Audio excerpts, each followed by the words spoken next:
Então, mais uma vez, porque eu não me lembro se na ceia do Senhor disse bom dia a todos. Então, agora não tenho dúvidas que já cumprimentei todos. E também aqueles que estão online. Há vários irmãos que estão impedidos de estar connosco. Parece que anda aí um vírus. Inclusive a minha família toda. Então está em casa, não está aqui na comunhão, mas estão a acompanhar online. Uma saudação especial e um abraço a todos os irmãos também que estão a acompanhar a transmissão do culto. Nós temos o privilégio de estarmos aqui presencialmente e de participarmos e celebrarmos a ceia do Senhor como acabamos de o fazer. Vamos abrindo as nossas Bíblias em 1 Tessalonicenses capítulo 1. Vamos iniciar uma nova série de estudos na primeira carta de Paulo aos Tessalonicenses. Tessalonicenses. Vamos ler todo o capítulo 1.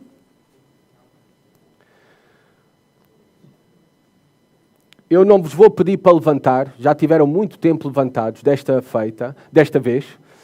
Tenho o hábito de pedir para se levantarem na leitura da Palavra de Deus, mas não irei fazer, descansem um pouco, está bem? E preparem os vossos corações para ouvir a Palavra de Deus, já oramos, já nos preparamos. Agora prestem atenção à leitura da Palavra de Deus. Diz assim, 1 Tessalonicenses, capítulo 1. Paulo, desculpem só eu preciso de um cronómetro. Paulo, Silvano e Timóteo, à igreja dos Tessalonicenses, que está em Deus Pai e no Senhor Jesus Cristo, graça e paz vos sejam dadas. Sempre agradecemos a Deus por todos vós, mencionando-vos em nossas orações. Diante de nosso Deus e Pai, lembramo-nos constantemente da vossa fé atuante, do vosso amor prestativo e da vossa esperança bem firmada em nosso Senhor Jesus Cristo. Irmãos, amados de Deus, sabemos que fostes escolhidos por Ele, porque o nosso Evangelho não chegou a vós somente com palavras, mas também com poder, com o Espírito Santo e com absoluta convicção. Sabeis muito bem como procedemos em vosso favor quando estávamos convosco. E vos tornastes nossos imitadores e do Senhor, recebendo a palavra com a alegria que vem do Espírito Santo, mesmo em meio a muita tribulação. Dessa forma, tende-vos tornado modelo para todos os crentes na Macedónia e na Acaia, pois a partir de vós, não somente a palavra do Senhor foi ouvida na Macedónia e na Acaia, mas também a vossa fé em Deus foi divulgada em todos os lugares, a ponto de não precisarmos mais falar sobre isso. Porque eles mesmos anunciam de que maneira fomos recebidos entre vós, de que forma vos convertestes dos ídolos a Deus, para servirdes ao Deus vivo e verdadeiro, esperando do céu o seu Filho, a quem Ele ressuscitou dentre os mortos, Jesus, que nos livra da ira vindoura. Temos que dar um breve contexto desta carta para entendermos melhor o conteúdo da carta e o que é que Paulo queria transmitir àqueles irmãos em Tessalónica, os leitores originais dessa carta, e por extensão aplicar corretamente a mesma a nós, agora em pleno século XXI, e à Igreja Batista da Ramada e a todo o povo que aqui se reúne. Esta carta foi escrita no primeiro século. Menciona uma cidade, a cidade de Tessalónica. Ela era uma cidade muito importante do mundo antigo.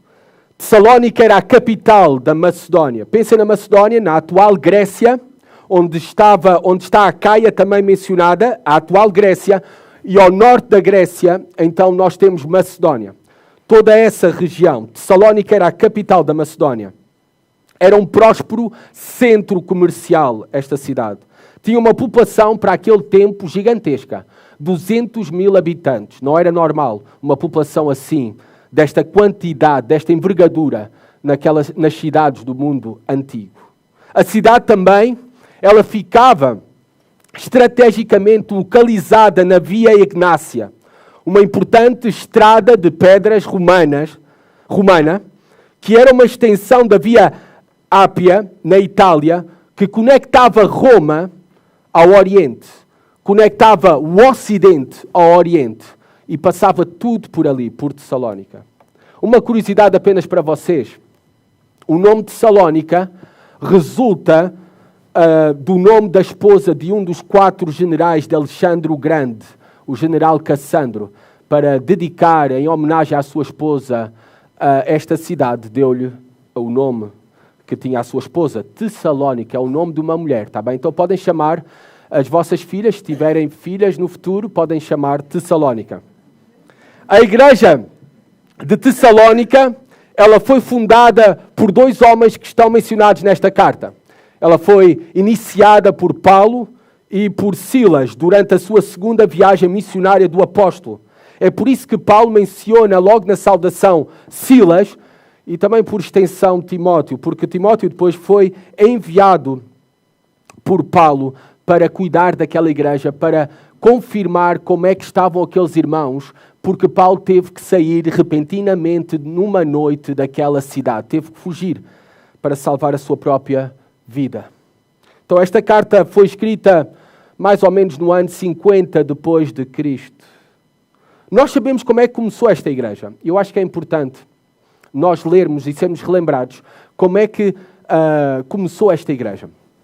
Quem eles eram, onde estavam e qual era o contexto em que esta igreja surge. Deixem uma marca aqui em 1 Tessalonicenses e vamos ao livro da história do começo da igreja. Então vamos achar a história do começo da igreja de Tessalónica, registado como se fosse em ata no livro de Atos. Então vamos a Atos capítulo 17. Atos capítulo 17. No verão eu preguei uma mensagem em Atos capítulo 17 sobre esta mesma igreja, sobre este mesmo texto. Mas vamos ser relembrados nos primeiros 10 versículos do começo desta igreja, porque é muito importante entendermos o contexto que estavam aqueles irmãos, para entendermos o conteúdo da carta. Vamos olhar para a história daqueles irmãos. Qual era o seu contexto? Qual era a sua realidade? Está aqui descrita. Atos, capítulo 17, versículo 1 até ao versículo 10. Diz assim a palavra de Deus. Passando por Anfipólis e Apolónia, chegaram a Tessalónica, onde havia uma sinagoga dos judeus, segundo o seu costume. Paulo compareceu à reunião deles e por 3 sábados examinou com eles as Escrituras, explicando e demonstrando que era necessário que o Cristo sofresse e ressuscitasse dentre os mortos. E dizia, este Jesus que eu vos anuncio é o Cristo, é o Messias.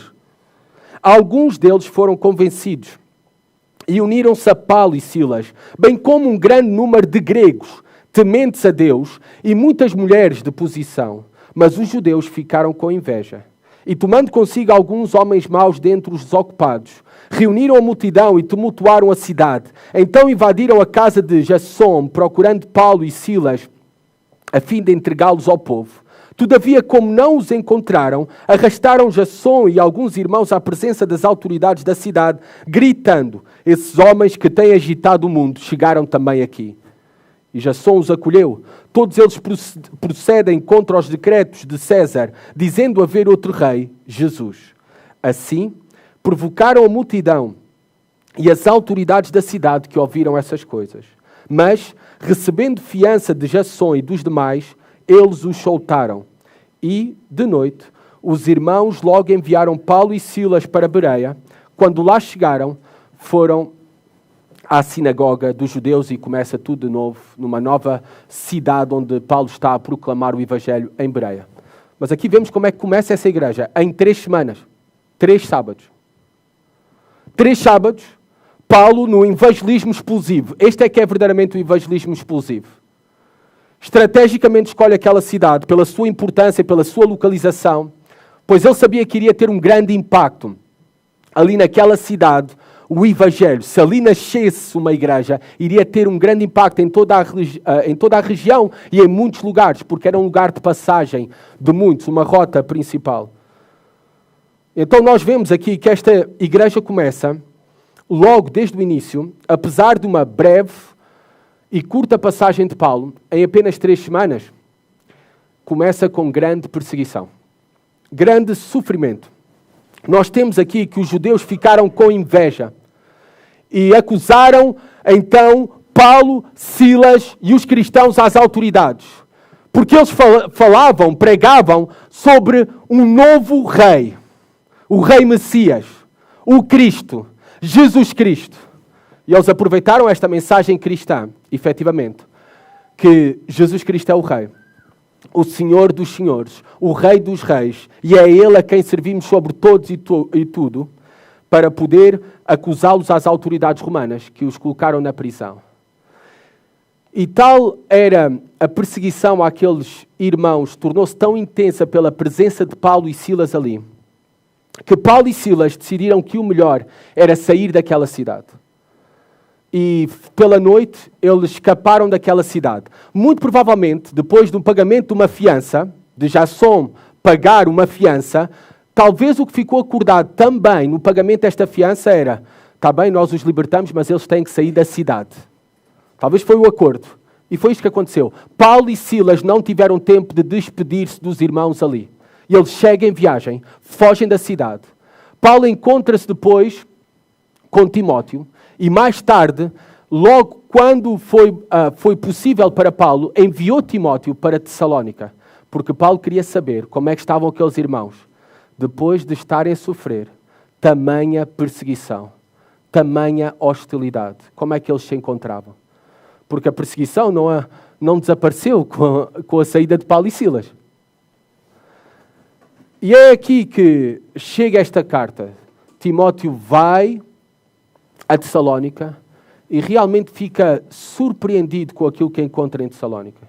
Uma igreja que foi discipulada durante 3 semanas. Há quem diga que um período um pouco mais, não importa. Vamos pôr mesmo que tenha sido até o período maior do que 3 semanas da presença de Paulo e Silas. Vamos pôr 3 meses.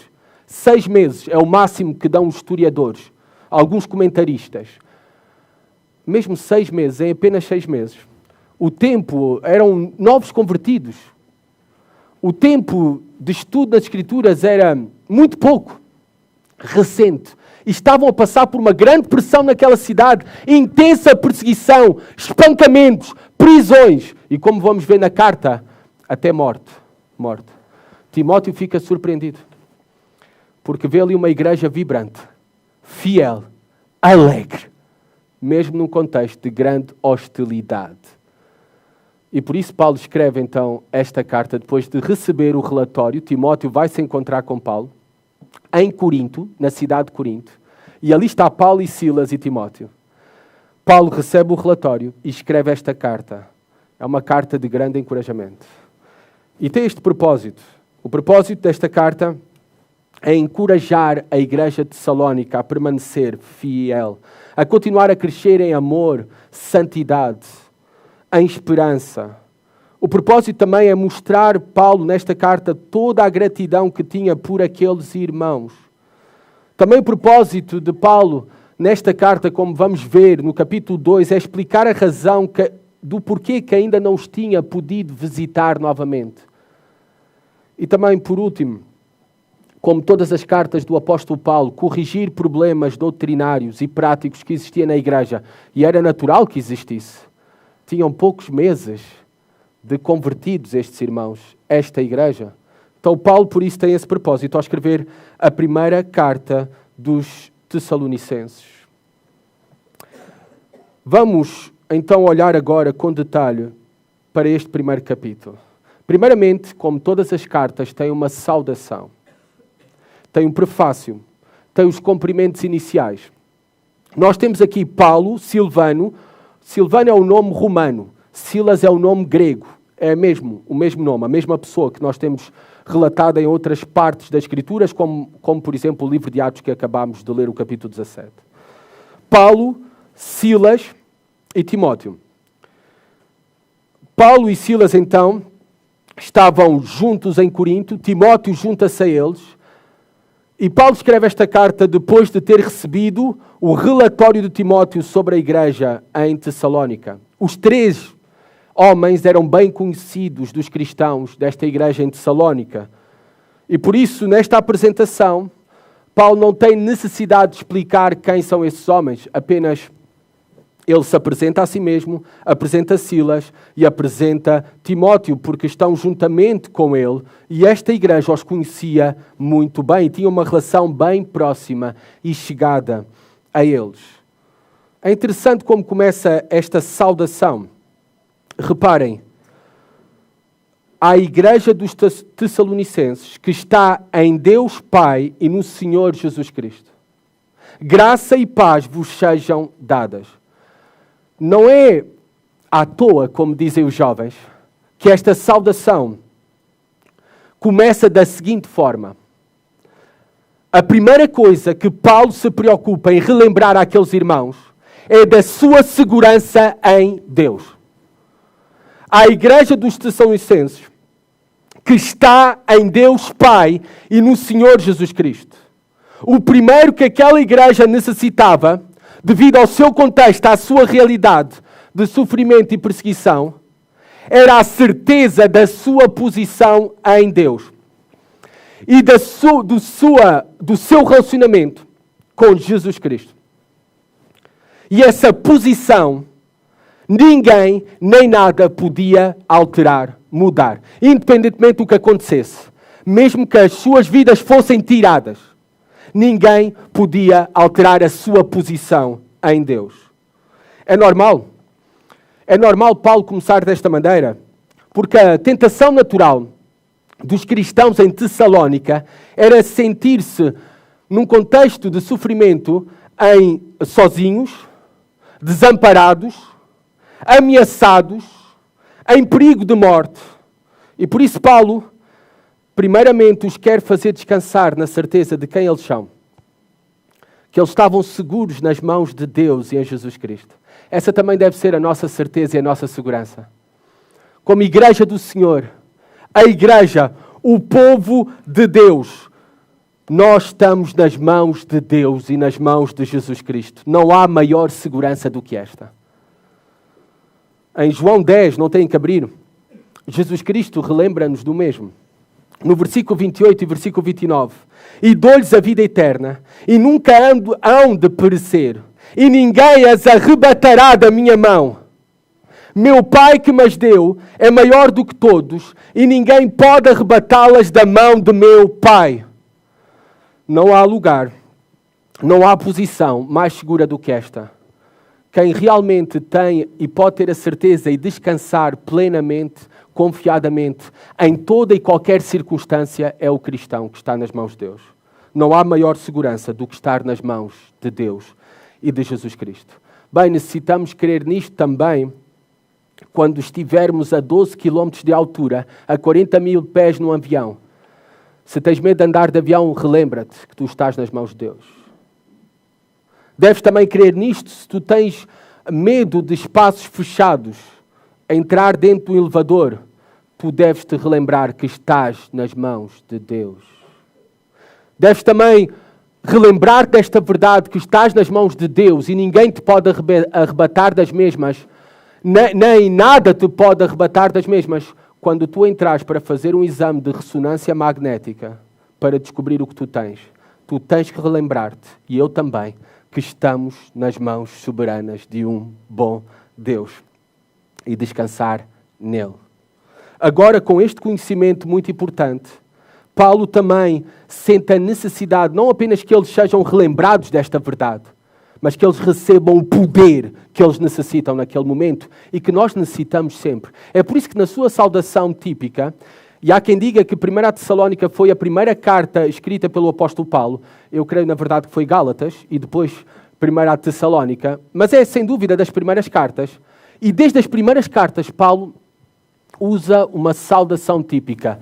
Graça e paz vos sejam dadas. Esta saudação típica de mencionar a graça e paz, um desejo de Paulo para aqueles irmãos que recebam essa graça, que experimentem esta paz. Porque estas são duas coisas extremamente importantes, necessárias e valiosas. Na verdade, graça, o significado mais básico de graça, a maioria de vocês sabem qual é. É um favor, um presente imerecido, que nós não merecemos. E na verdade, tudo aquilo que podemos receber além da morte é graça de Deus. Tudo na nossa vida, do princípio ao fim, é graça de Deus. não é apenas um favor. É um poder que atua em nosso favor em todas as coisas. A graça de Deus. Não é apenas, a graça de Deus não foi algo apenas para a nossa salvação. Ela continua a ser necessária como poder para nós vivermos no dia a dia, nesta realidade, nesta peregrinagem, até ao último suspiro das nossas vidas. Porque vivemos numa guerra espiritual, porque vivemos com muitos inimigos de dentro e de fora, e nós precisamos do poder de Deus. E esse poder é a graça de Deus. Claro que há a graça comum, Deus concede a sua graça comum para todos os homens. O que é a graça comum? É o favor de Deus para todos os homens, cristãos e não cristãos, tementes a Deus e não tementes a Deus. A chuva cai sobre todos, isso é graça. O sol brilha sobre todos, isso é graça. Ter saúde e estar em pé, mesmo não cristãos, homens que não temem a Deus, e não terem sido fulminados por Deus, isso é graça. É a graça comum para todos os homens. Mas Paulo está-se aqui a referir à graça especial que é somente concedida aos eleitos, aos crentes, aos cristãos. É a graça que os escolheu desde a eternidade. É a graça que os fez nascer de novo, regeneração. É a graça que nos capacita para obedecer a Deus e realizar boas obras. É a graça que nos vai permitir perseverar até ao fim. E quem perseverar até ao fim será salvo.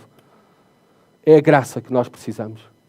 É o que mais necessitamos em todas as coisas. Mas também paz. Paz é o resultado da graça. É o fruto da graça, podemos dizer assim.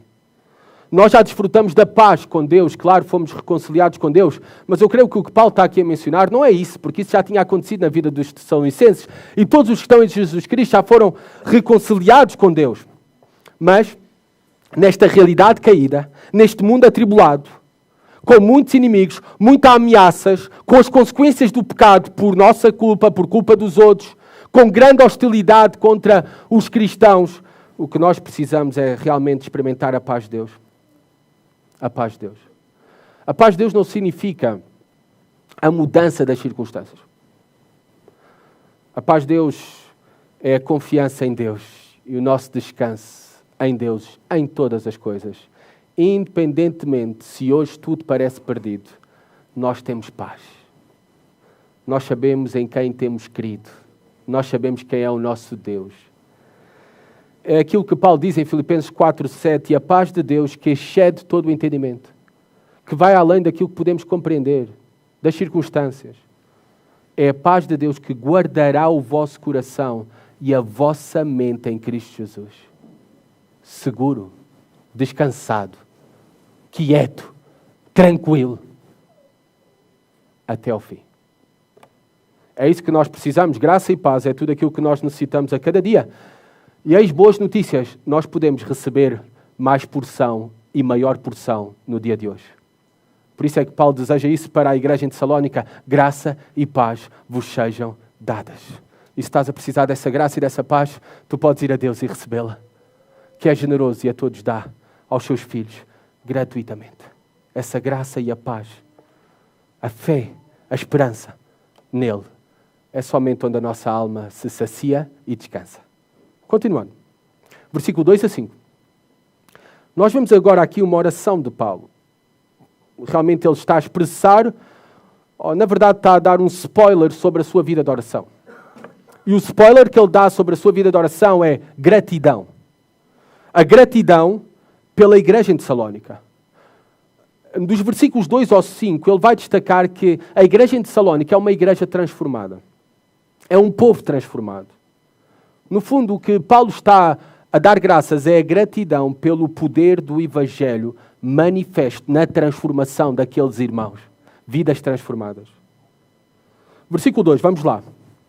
Sempre agradecemos a Deus por todos vós, mencionando-vos em nossas orações. Reparem, a alegria de Paulo pela fé dos Tessalonicenses, pelos frutos da fé dos Tessalonicenses, o levava à gratidão em oração. E a manifestação dessa gratidão de uma maneira legível para os Tessalonicenses é com o propósito de dar encorajamento à igreja. Nós também precisamos ser encorajadores. Aqueles que têm o ministério da palavra independentemente do dom que tenham recebido do Senhor, claro que a repreensão do povo de Deus é necessária. Claro que as exortações são necessárias. As admoestações são necessárias. As correções são necessárias. O ensino é necessário. Mas nós também necessitamos encorajar o povo de Deus. Essa é uma das coisas que nós aprendemos aqui com o apóstolo Paulo. Ele cita a sua vida de oração para encorajar os irmãos em Tessalónica. Encorajar a continuar, a permanecer firmes, fiéis ao Senhor. Porque eles estavam realmente a ser fiéis ao Senhor. É impressionante constatar que ele agradece por todos. Todos. Todos aqueles cristãos naquela igreja, e foram muitos. Nós lemos em Atos capítulo 17, até multidões. Foram muitos, era uma igreja, vários judeus, sobretudo gregos, mulheres. Eles eram muitos, não sabemos o tamanho, mas é impressionante constatar que ele agradece por todos. Todos aqueles cristãos eram motivo de Paulo agradecer a Deus por eles. Aqui fica uma pergunta para ti. Obviamente não tens que... E não respondas em voz alta. Mas tu és motivo dos outros agradecerem a Deus por ti, pela tua vida, pela tua fé? Ou na verdade tu és um motivo para lamentar? És um motivo de gratidão, a tua fé, os frutos da tua fé, a tua vida na igreja? Ou na verdade és um motivo para lamentar?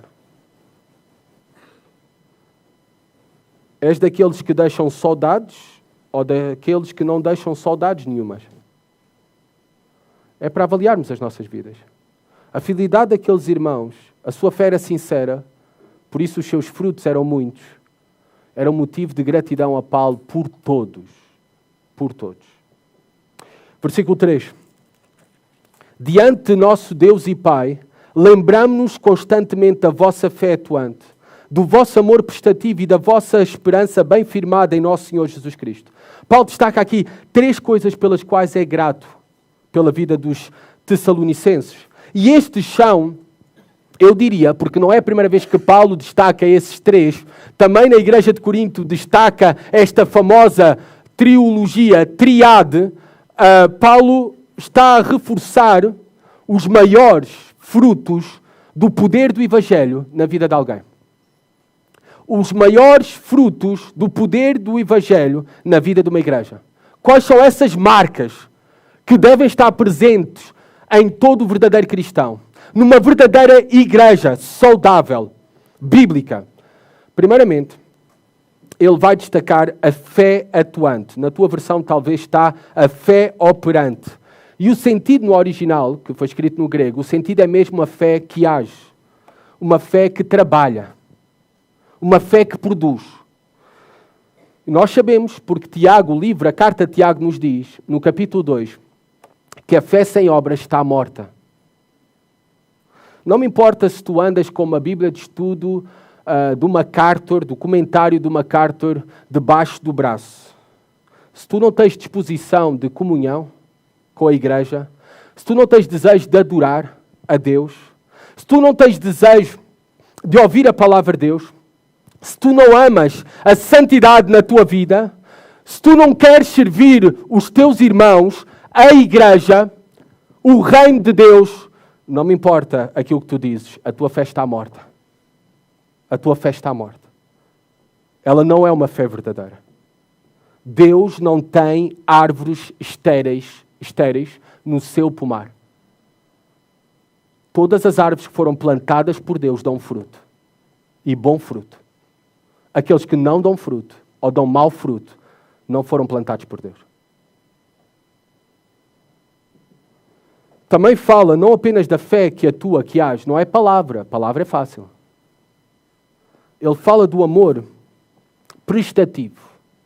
Na verdade, a tradução não é melhor. Na tua versão também está, talvez, na ARA, na Almeida Revista Atualizada, abnegado. Também não é a melhor tradução. O sentido no original é um amor também à semelhança da fé, que labuta, se esforça fisicamente. O amor é mais do que um sentimento. O amor exige sacrifício, o verdadeiro amor. Exige esforço, Dá trabalho amar. O verdadeiro amor é um combustível que nos move. Nós não podemos ficar parados. Age, faz algo. O amor, o verdadeiro amor, é um combustível que nos move e é a vitamina que nos motiva a esforçar-nos para servir a Deus e servir os irmãos. É este tipo de amor que tu tens? Porque este é o amor daqueles que nasceram de novo. O nosso Senhor Jesus foi um modelo deste tipo de amor. Ele foi incansável em fazer o bem.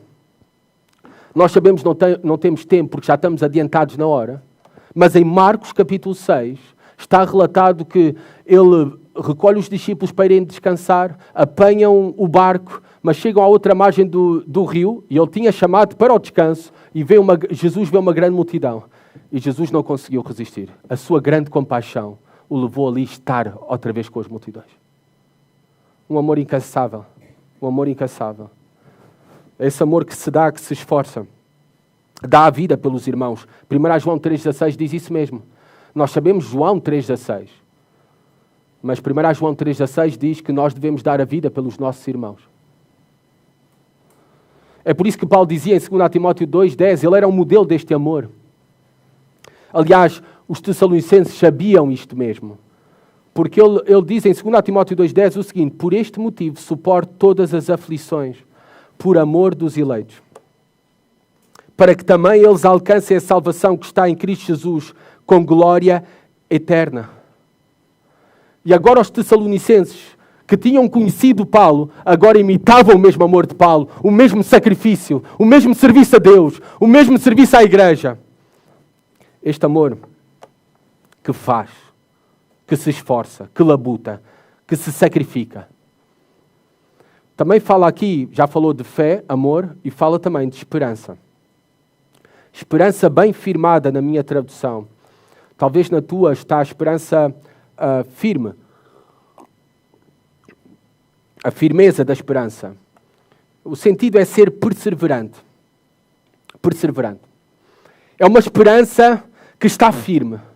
Porque ela persevera independentemente das circunstâncias. Porque nós sabemos que quando tudo vai bem nas nossas vidas, é fácil nós estarmos alegres, é fácil nós amarmos a Deus, louvarmos a Deus. Quando tudo vai mal, como era o caso da igreja em Tessalónica, aí é que se vê a verdadeira esperança que nós temos. A verdadeira fé. E o que Paulo destaca era a sua esperança firme e perseverante. Eles eram o mesmo. Aliás, eles não tinham conhecido, desde que começaram como igreja, outra realidade que não sofrimento, perseguição, hostilidade, rejeição familiar, prisão e morte. Mesmo assim, eles mantinham-se firmes na sua fé, firmes como testemunhas do Evangelho, como vemos neste capítulo. A esperança nas Escrituras é um sinónimo de certeza. Não é como o mundo olha para a esperança, como algo que pode, é uma possibilidade. Na Escritura, a esperança tu podes substituir por certeza. Eles tinham essa confiança, essa certeza de quem é Deus, essa certeza que pertenciam a Deus, essa certeza da presença de Deus, essa certeza do carácter de Deus, essa certeza da vida eterna. Isto é destacado. É a certeza que nos mantém fiéis e perseverantes até ao fim. Fé, amor e esperança. Podemos afirmar, sem exagero, que estas são as principais marcas do poder do Evangelho na vida de alguém. São os principais frutos. Fé, amor e esperança. E ele fala, versículo 4, que ele tem a certeza que eles são salvos, que eles foram escolhidos por Deus. Reparem, voltando ao versículo 4. Irmãos, amados de Deus, sabemos que fostes escolhidos por Ele. Esta é uma curiosidade irresistível. Sejam relembrados que esta era uma igreja que teve poucas semanas de discipulado com Paulo e Silas. O impressionante é que até Paulo e Silas lhes ensinou sobre a doutrina da eleição. Por isso eles conheciam essa doutrina. E eu fico espantado que há cristãos com anos e anos de igreja e não sabem nada sobre a mesma. Um breve resumo sobre a mesma, porque não temos muito tempo. Mas a Bíblia fala da eleição para a salvação. A Bíblia fala dos eleitos de Deus. A Bíblia fala que a eleição é uma condição para a fé. Não é a fé que é uma condição para a eleição. Volto a repetir. A eleição é uma condição para a fé. Se tu és um eleito de Deus, tu vais crer. Tu vais crer. Tu vais ser salvo. João 6,44, nós vemos isso. Claramente que é Deus quem toma a iniciativa de nos escolher. Não somos nós que escolhemos a Deus. E por isso, como Ele nos escolheu, pelo seu Santo Espírito nos faz nascer de novo. E quando nos dá um novo coração e nos faz nascer de novo, aí podemos crer nele para a salvação. João 6,44, eu vou ler para vocês. Ninguém pode vir a mim se o Pai que me enviou não o trouxer. E eu o ressuscitarei no último dia. Não podes ir a Deus se primeiramente Deus não te trouxer para Ele. A eleição é uma doutrina bíblica. Aqui vemos que o homem não contribui para a sua salvação nem 1%, senão a glória da salvação tinha que ser compartilhada com o homem. É Deus quem toma a iniciativa, é Deus quem nos escolheu desde a eternidade, como diz Paulo em Efésios capítulo 1, e Paulo reforça aqui aos Tessalonicenses que têm a certeza que eles são eleitos. Repare, é interessante, quando pregamos o Evangelho, nós oferecemos o Evangelho a todos os homens e todas as mulheres. Nós não sabemos quem são os eleitos de Deus, só Deus é que sabe. Por isso devemos pregar o Evangelho para todos. Mas o que Paulo nos está a ensinar aqui é que depois de pregarmos o Evangelho, é possível confirmar a eleição de alguém.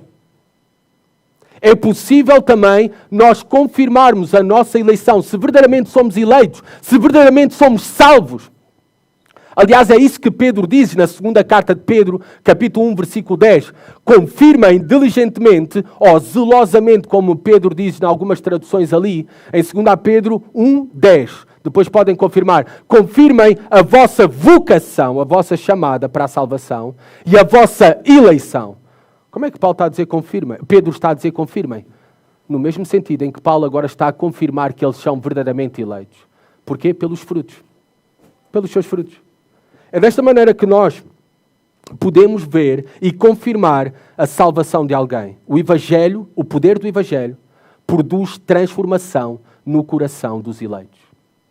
Sempre irá produzir. A igreja é o povo eleito de Deus. Por isso a igreja é uma igreja que é um povo transformado. Transformado. Radicalmente diferente ao mundo.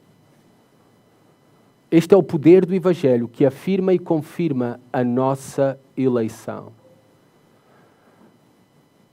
Versículo 5. Porque o nosso Evangelho não chegou a vós somente com palavras, mas também com poder, com o Espírito Santo e com a absoluta convicção. Sabeis muito bem como procedemos em vosso favor quando estávamos convosco. Paulo diz, o nosso Evangelho não chegou a vós somente com palavras. Não foi apenas palavras. Primeiramente, quero reforçar aqui que o Evangelho tem que chegar aos nossos corações com a palavra. Nós temos que pregar. Vocês já ouviram essa frase? Pregue o Evangelho em todo o tempo. Se necessário, use palavras, deita fora. Deita essa frase fora. Não é bíblica. O Evangelho chega a nós por meio da pregação, da proclamação. O Evangelho é uma mensagem. E nós precisamos de pregar essa mensagem, de falar esta mensagem, de ter palavras. Mas Paulo diz, não foi apenas palavras. Não ficou por aí. É poder em ação. É por isso que eu tenho a certeza da vossa eleição. Porque vocês não apenas ouviram a pregação, houve manifesto poder de Deus em vocês com transformação. É o ponto de Paulo aqui no versículo 5. Mas também com poder. Esta palavra poder é dinamis, de onde vem agora a nossa palavra dinamite. Agora, não penses que Paulo tinha dinamite na cabeça quando estava a escrever isso, tá bom? Não tinha. Dinamite é uma invenção mais moderna. Okay? Porque eu já ouvi pregadores a dizer isso. Okay? Mas contexto um pouco histórico, está bem? Para sabermos situar que a dinamite vem muito depois. É algo recente. Mas, na verdade, é esse poder de Deus que transforma vidas. Diz que é uma obra sobrenatural. Menciona aqui com o Espírito Santo. Ela não é fundamentada, não foi fundamentada. Aquilo que aconteceu aos Tessalonicenses quando ouviram a palavra de Deus, não estava baseado no quão lindo Paulo pregava, quão boa era a sua oratória. Oh, se eu tivesse essa esperança, eu não subia ao púlpito nenhuma vez. Mas sim no poder da mensagem. Também, o que era produzido na vida dos ouvintes não era fruto da paixão de Paulo quando pregava. Isso pode impactar, Deus usa todas as coisas. Mas, na verdade, o que Paulo está a destacar aqui é o Espírito Santo.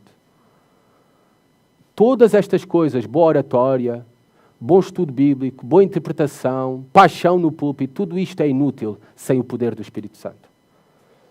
É Ele que verdadeiramente transforma corações. E diz com absoluta convicção, ou também podes traduzir com muita, com grande convicção receberam a palavra. Então, o que aconteceu àquela igreja, aos Tessalonicenses, quando ouviram a pregação do Evangelho, não foi apenas uma resposta emocional que dura umas poucas semanas ou meses.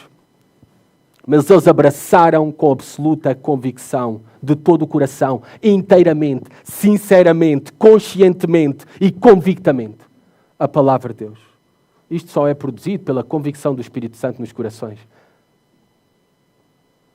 Sabemos que ser cristão em Tessalónica, desde o começo, implicava um grande custo. Mas realmente isso não os fazia recuar ou desistir. Eles permaneciam firmes, com convicção. São estas as marcas de um verdadeiro avivamento. Tu queres orar por um avivamento? Então começa a orar para teres mais fome pela palavra de Deus. Queres um avivamento? Verdadeiros avivamentos não é um concerto gospel apinhado de gente num auditório a chorar lágrimas de crocodilo. Enquanto estão a chorar, continuam com a sua namorada em fornicação. Verdadeiro avivamento é transformação de vidas, arrependimento de pecados, abandono de pecados e fome pela palavra de Deus. Essas conferências de avivamento que muitas vezes fala-se aí, há pouca palavra de Deus. Muita música e nada de escritura. Aquilo que produziu um verdadeiro avivamento e transformação naquela igreja foi o Espírito Santo por meio da convicção na palavra de Deus. E Paulo diz, sabeis muito bem como procedemos em vosso favor, como estávamos convosco. Não era só o poder de Deus visível nos efeitos da mensagem na vida dos Tessalonicenses, era também no próprio Paulo. Esse era o poder de Deus manifesto na vida dos crentes em Tessalónicas, mas também era manifesto na vida de Paulo, de Silas, de Timóteo. E terminando, e serei mais breve nessa secção, não se preocupem. Do versículo 6 a 10, ele dá graças por uma igreja transformada, gratidão pelo poder do Evangelho que produz isso, e Paulo termina agora em destacar que esta é uma igreja modelo, é a igreja que agrada a Deus. Vamos descobrir uma igreja que agrada a Deus? A gratidão pelo produto do Evangelho, a igreja que agrada a Deus, a igreja modelo, a igreja exemplar, a igreja que nós queremos ser, Igreja Batista da Ramada. Versículo 6, ele começa primeiramente dizendo, e vos tornaste nossos imitadores e do Senhor, recebendo a palavra com a alegria que vem do Espírito Santo, mesmo em meio a muita tribulação. Vos tornastes nossos imitadores e do Senhor. Imitar hoje em dia, na nossa cultura, é algo negativo. A imitação. Na Escritura, a imitação é o verdadeiro discipulado. Fazer discípulos é compartilhar a vida, é imitar, é seguir o exemplo de Jesus Cristo, o caráter de Jesus Cristo, a mensagem de Jesus Cristo, os métodos de Jesus Cristo. Não temos que inventar nada novo, é a imitação. Essa é a marca do discipulado, a imitação. E no fundo, Paulo destaca que vos tornasses nossos imitadores e do Senhor. Reparem a ordem. Talvez tu estás a pensar, não era mais humilde, Paulo, a ordem ser do Senhor e depois meus imitadores? Mas Paulo quer ensinar algo. Como é que os demais vão conhecer a Jesus Cristo? É através também da maneira como vivemos, primeiramente. É isso que os irá atrair. É isso que irá exemplificar essa nova vida. E que os outros vão imitar, mas no fundo estamos todos a imitar a Jesus Cristo. Como Paulo diz em 1 Coríntios 11:1, sede meus imitadores, como eu sou de Cristo. Uma pergunta para ti, de reflexão, aplicação. A quem é que tu estás a imitar? eu conseguiria descobrir facilmente a quem é que tu estás a imitar. Bastava se tu me desse autorização para eu ter acesso ao teu iPhone. Aquilo que tu estás a seguir durante a semana. Os lugares que tu estás a frequentar. E eu aí descobriria a quem tu estás a imitar. Há um grande alerta nas Escrituras. Se tu estás a imitar o mundo, é porque tu és como ao mundo e pertences ao mundo. Este é o grande alerta. Aqueles que pertencem a Cristo, que são verdadeiros discípulos, estão a imitar a Jesus Cristo e a imitar aqueles que imitam a Jesus Cristo. Quem é o teu ídolo que tu imitas, tu segues? É o Cristiano Ronaldo? Apesar que não olhes para a minha mochila, tem lá o Cristiano Ronaldo pendurado. A quem devemos estar a imitar é Jesus Cristo. É o carácter, jovens, aquilo que vocês têm que estar a imitar é o carácter de homens piedosos que Deus te deu aqui nesta igreja para tu imitares. Como são como esposos, como pais, como servem os outros. Jovens, a quem tu tens que imitar é aquelas irmãs, mulheres mais maduras que têm tido uma trajetória de fidelidade a imitar a Jesus Cristo, a servir a Jesus Cristo, a servir a igreja. Se tu queres e desejas imitar o mundo e ser como o mundo, talvez esse é um grande sinal que o teu coração ainda não pertence a Deus. Ainda não nasceste de novo. Continuamos, ele fala, destaca, recebendo a palavra com a alegria que vem do Espírito Santo. Reparem o que produz o poder do Evangelho na vida de alguém. Transforma necessariamente o coração, criando novos desejos. E este novo desejo que o Espírito Santo produz em nós é desejarmos a palavra. É queremos ouvir a palavra, é queremos mais de Deus, mais da sua palavra. Por querer mais de Deus, é querer mais da sua palavra, que nos revela quem é Deus, que nos dá a conhecer a Deus, que alimenta as nossas almas. Se a pregação, se o estudo bíblico é o momento mais tedioso para ti, meu amigo, tu tens que considerar seriamente se tens o Espírito Santo. Tens que considerar seriamente. Se tu não te importavas que no lugar da pregação da palavra, neste domingo de manhã, houvesse dança ou teatro, então tu deves considerar se verdadeiramente és salvo. Porque aquilo que é uma marca que Paulo está a destacar, do verdadeiro cristão, de quem foi transformado pelo Evangelho, é alegria pela palavra. Mesmo em meio a muita tribulação, tudo isto eles tinham como marcas e frutos, mesmo em meio a muita tribulação. É fácil nós estarmos alegres quando tudo está bem, é fácil sermos fiéis quando tudo está bem nas nossas vidas, mas verdadeiramente só somos provados por meio da tribulação, da opressão. É aí que é testada a nossa verdadeira fé. A tribulação é a verdadeira prova da nossa fé. Para confirmar se somos verdadeiramente cristãos, é por isso que o Senhor manda às nossas vidas tribulação, sofrimento, provação. É para confirmar se verdadeiramente, mostrar, revelar o nosso coração a nós mesmos e aos outros, se estamos verdadeiramente em Cristo. Versículo 7, tendo-vos tornado modelo, esta é tipos para todos os crentes. Eles se tornaram dignos de imitação para todos. A igreja de Salónica era uma igreja exemplo, uma igreja modelo. Tinham-se tornado um paradigma, uma referência, um padrão para todos, diz aqui Paulo. A sua fé tinha ficado famosa, a fé destes irmãos. Amada igreja, nós podemos dizer isso de nós, individualmente, como igreja também. Podemos dizer o mesmo de nós. Eu espero que esse seja o nosso testemunho. Que possamos também encorajar-nos com o exemplo desta igreja e desejar o mesmo para nós, para as nossas vidas, para a nossa igreja. E nos esforcemos todos juntos, como igreja, a imitar este exemplo. E a ter este impacto. Versículo 8, reparem o impacto. Pois a partir de vós, não somente a palavra do Senhor foi ouvida na Macedónia e na Acaia, mas também a vossa fé em Deus foi divulgada em todos os lugares, a ponto de não precisarmos mais falar sobre isso. Paulo estrategicamente escolheu Tessalónica como um dos seus alvos evangelísticos para plantar ali uma igreja, porque ele sabia da importância estratégica daquele lugar. Muitos passavam por ali, e os irmãos em Tessalónica eram tão fiéis que não importa com a perseguição e tudo, eles pregavam a Jesus Cristo. Eles davam testemunho aos comerciantes, aos seus colegas, aos seus familiares, aos estrangeiros que vinham. Eles proclamavam o Evangelho. Este é um grande exemplo para nós. Uma igreja saudável é uma igreja que evangeliza, que dá testemunho. Não pensem que é organizar um evento especial de evangelismo. Não. É ter este modo de vida no dia a dia.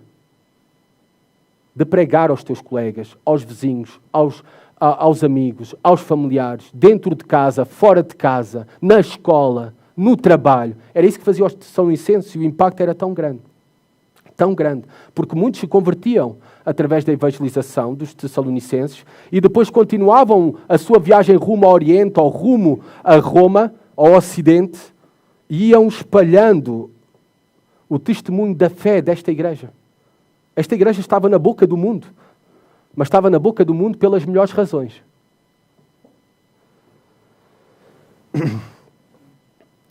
Com quantos nesta cidade, amados irmãos, esta é uma pergunta para vocês e para mim também. Para mim. Com quantos nesta cidade nós temos tido contacto e nunca lhe pregamos o Evangelho? Mais uma pergunta. Quantos nos conhecem e nunca se aperceberam que há algo de diferente em nós? Não era assim com os irmãos em Tessalónica. Não era isto que acontecia. Que nós sejamos uma igreja como a Tessalónica, uma igreja exemplar, a ponto que Paulo diz, a ponto de não precisarmos mais falar sobre isso. Impressionante. O testemunho desta igreja. Paulo já nem tinha necessidade de falar sobre eles. Versículo 9, o testemunho da verdadeira conversão, e terminamos agora. Porque eles mesmos anunciam de que maneira fomos recebidos entre vós, de que forma vos converteste dos ídolos a Deus para servirdes ao Deus vivo e verdadeiro, esperando do céu o seu Filho, a quem ele ressuscitou dentre os mortos, Jesus, que nos livra da ira vindoura. Paulo dá testemunho da verdadeira conversão dos Tessalonicenses. Também fala que esta conversão se notou que abandonaram a idolatria. Tessalónica estava situada junto, quer dizer, a 80 quilómetros do Monte Olimpo, que era tido como o panteão dos deuses gregos, mas num dia despejado, desde a cidade de Tessalónica, podiam avistar ali o panteão de deuses gregos. Era uma cidade profundamente idólatra, pagã, muitos deuses. E maioritariamente a igreja era composta por esses gentios. E eles se converteram, abandonaram os ídolos. É isso que é a conversão. É uma mudança, é voltar-se, é abandonar os pecados e voltar-se inteiramente para Deus, consagrando-se para o único Deus vivo e verdadeiro. Hoje em dia não estamos a falar talvez de ídolos como os ídolos, os deuses da mitologia grega, mas nós temos também ídolos no nosso coração, talvez, ídolos que te está a impedir de voltar para Deus, para o Deus vivo e verdadeiro, para o único Deus. Ídolos talvez o dinheiro, uma carreira, o sucesso, ideologias, até talvez tradições religiosas, o temor dos homens, reputação. Abandona esses ídolos e converte-te, volta-te para Deus de todo o teu coração. Mateus 6,24, ninguém pode servir a dois senhores, pois odiará um e amará o outro, ou se dedicará a um e desprezará o outro. Vocês não podem servir a Deus e ao dinheiro. E coloca dinheiro qualquer outra coisa no lugar de dinheiro. A fé dos Tessalonicenses tinha um impacto no presente, conversão, mudança, transformação, mas também tinha um impacto no futuro dos Tessalonicenses. A nossa salvação vive-se no presente, mas a nossa salvação também é para toda uma eternidade. Por isso é que o versículo 10 está aqui. E Paulo destaca o seguinte: esperando do céu o seu Filho, a quem ele ressuscitou dentre os mortos, que nos livra da ira vindoura. Esta é a nossa expectativa que devemos ter do regresso iminente de Jesus Cristo. Crer na primeira vinda de Jesus, que Ele já veio para morrer na cruz em nosso lugar, é crucial para tu seres reconciliado com Deus, que Ele ressuscitou ao terceiro dia, que Ele vive e que Ele te oferece vida eterna, se tu creres nele como teu Senhor e Salvador. Mas também tu precisas de crer na segunda vinda de Jesus Cristo e estar com esta expectativa. É crucial para o nosso fortalecimento, para a nossa perseverança, para a nossa santificação. Aquele que já veio, Ele prometeu voltar. É aquele que ressuscitou dentre os mortos. E por isso nós temos a certeza que Ele vive e que as suas promessas são verdadeiras. E por isso aguardamos a sua vinda iminente. É aquele que nos livra da ira vindoura. Não creio que Paulo aqui está-se a referir à condenação eterna, porque isso era claro para os Tessalonicenses, pela sua posição em Deus e em Jesus Cristo. Eu creio que Paulo está aqui a referir-se a este dia futuro da grande ira de Deus que será derramada neste mundo. Aquilo que Paulo vai falar no capítulo 5 desta mesma carta, a grande tribulação. Seremos livres tanto da ira eterna como da ira que será derramada sobre este mundo. Porque toda a ira que estava destinada a nós, ela foi despejada sobre Jesus Cristo na cruz do Calvário. Tão grande Salvador nós temos. Essa é uma esperança, uma certeza maravilhosa e gloriosa que temos. Paulo nos relembra do mesmo, que nós estamos seguros em Deus, assim como estavam aqueles irmãos tessalonicenses. Seguros nas mãos de Deus. Não há maior segurança que essa. Paulo também nos relembra que nós podemos ter confiança da nossa eleição e certeza da nossa salvação se nós tivermos fé, amor e esperança e alegria por receber a palavra. São marcas de um verdadeiro eleito.